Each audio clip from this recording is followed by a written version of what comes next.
Hello everyone, जैसा कि आप सब जानते हैं हमने प्रीलिम्स सीरीज लॉन्च किया है हर सब्जेक्ट के लिए, जिससे मैं डील कर रहा हूँ मॉडर्न हिस्ट्री। आज हमारा इंपॉर्टेंट टॉपिक हुआ स्वदेशी मूवमेंट। इसमें हम समझेंगे ये मूवमेंट क्यों हुआ, कैसे हुआ, कौन से इसमें लीडर इन्वॉल्व थे और कहाँ हुआ। डे ऑफ पार्टीशन ये बेसिकली बंगाल के लिए यूज़ हुआ है। इसलिए यूज़ हुआ है क्योंकि बंगाल नर्व सेंटर था नेशनलिज्म का। ब्रिटिश इसको ब्रेक करना चाह रहा है किसी भी तरह से, इसीलिए इसको पार्टीशन करेगा।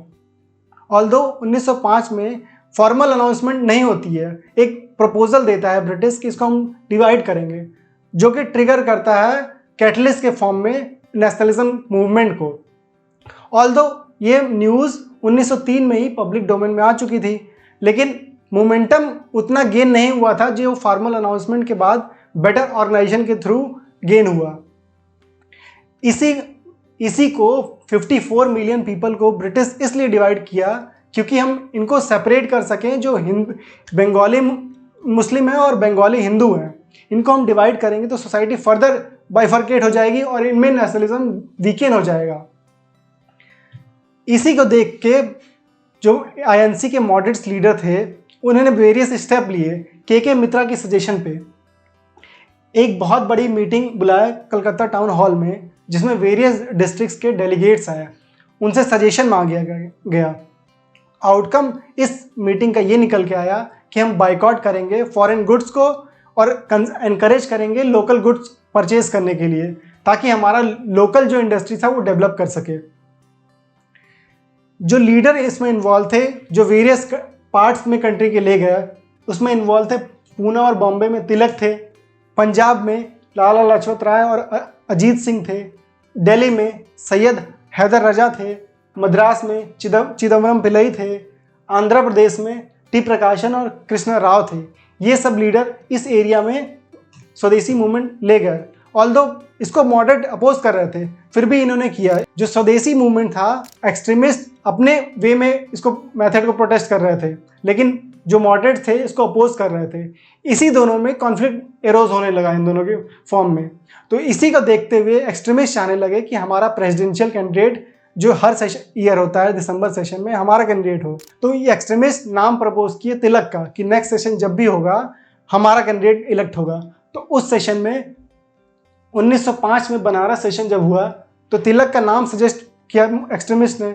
तो मॉडरेट्स ये जानने लगे थे कि एक्सट्रीमिस्ट अब हमारा मूवमेंट कंट्रोल कर रहे हैं, तो हमको ऐसा लीडर देना पड़ेगा ताकि एक्सट्रीमिस्ट को हरा दे।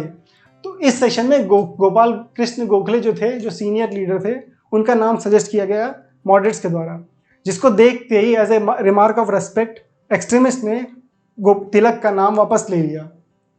तो अब एक्सट्रीमिस्ट सोचने लगे कि नेक्स्ट सेशन में कुछ भी हो जाए हमारा ही लीडर होगा। तो नेक्स्ट सेशन होता है 1906 में कलकत्ता में। यहाँ पे तिलक का फिर नाम नॉमिनेट होता है, लेकिन मॉडरेट्स फिर चालाकी करते हैं और दादा भाई नौरोजी का नाम आगे कर देते हैं as a remark of respect, क्योंकि ये grand old man of India थे, इसलिए फिर इनको जीत जाते हैं ये मॉडरेट्स से। तो नेक्स्ट सेशन जब भी होगा एक्सट्रीमिस्ट चाहने लगे कि हमारे कहने पे जहाँ हम बोले वहाँ हो और हमारा लीडर इलेक्ट हो के आए। तो एक्सट्रीमिस्ट चाहते थे कि हमारा जो नेक्स्ट सेशन हो वो पूना में हो, और मॉडरेट्स चाहने लगे कि सूरत में हो, ताकि जो तिलक है वो आउट हो सके प्रेसिडेंशियल रेस से, जो उनको इलेक्ट ही ना हो पाए, क्योंकि ये रूल्स और कंडीशन था आईएनसी का कि जो लीडर जहाँ का होगा वो नॉमिनेट नहीं होगा प्रेसिडेंट के लिए। इसको देखते हुए मॉडरेट्स ने सूरत में ही सेशन ऑर्गेनाइज कर दिया। तो एक्सट्रीमिस्ट को बहुत प्रॉब्लम हुई। फिर भी एक नया लीडर लेके आया लाला लाजपत राय। वो भी बहुत रेस्पेक्टेड रेपुटेटेड लीडर थे एक्सट्रीमिस्ट के, लेकिन इस सेशन में भी मॉडरेट्स जीत गए और एक्सट्रीमिस्ट हार गए, जिनको बहुत एक्सट्रीमिस्ट को प्रॉब्लम हुई। इसी को देखते हुए बहुत वायलेंस हो गया उस सेशन में, और चप्पल जूता मॉडरेट्स पे चले, सीनियर लीडर पे। तो मॉडरेट्स ने एक्सट्रीमिस्ट को उस सेशन से निकाल दिया और ब्रिटिश इसका फ़ायदा उठाते हुए हैविली लाठीचार्ज किया उन पे। तो इस तरह जो मॉडरेट्स था, इंडियन नेशनल कांग्रेस था, लीडरलेस भी हो गया और मासलेस भी हो गया। इसी को हम सूरत स्प्लिट के नाम से जानते हैं। इसी के थ्रू हम कुछ PYQs लेके आए हैं। इसमें पहला इंपॉर्टेंट क्वेश्चन है, ये 2019 में पूछा गया है प्रीलिम्स में यूपीएससी में। It contributed to the revival of indigenous arts, crafts and industries. Second point है, the National Council of Education was established as a part of Swadeshi movement.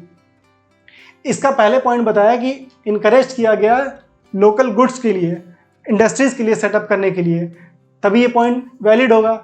Next point, 1903 में national Council of education setup की गई थी ताकि education को promote कर सकें, ताकि लोगों में अवेयरनेस आ सके, तभी वो नेशनलिज्म का पार्ट बन सकेंगे, वो समझ सकेंगे ब्रिटिश रियलिटी में कर क्या रहा है। तो इसका आंसर दोनों होगा।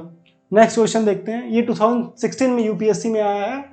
The swadeshi and boycott were adopted as a method of struggle for the first time during, किस पीरियड में स्वदेशी और बाइकॉट मेथड अपनाया गया?